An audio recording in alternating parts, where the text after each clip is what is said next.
Hello everyone, I hope you are doing well. Today we will talk about how to fix or how to solve the problem of features on the application of Yazio. We click on settings.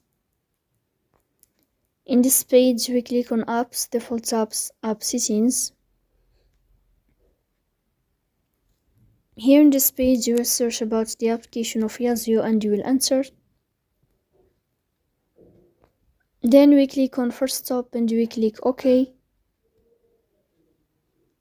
After that you will enter to the window of storage.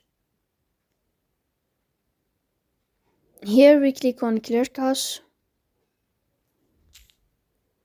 In the end you can turn off your phone and you can wait a moment to restart your phone again to fix that problem. So please don't forget to support us by like and subscribe.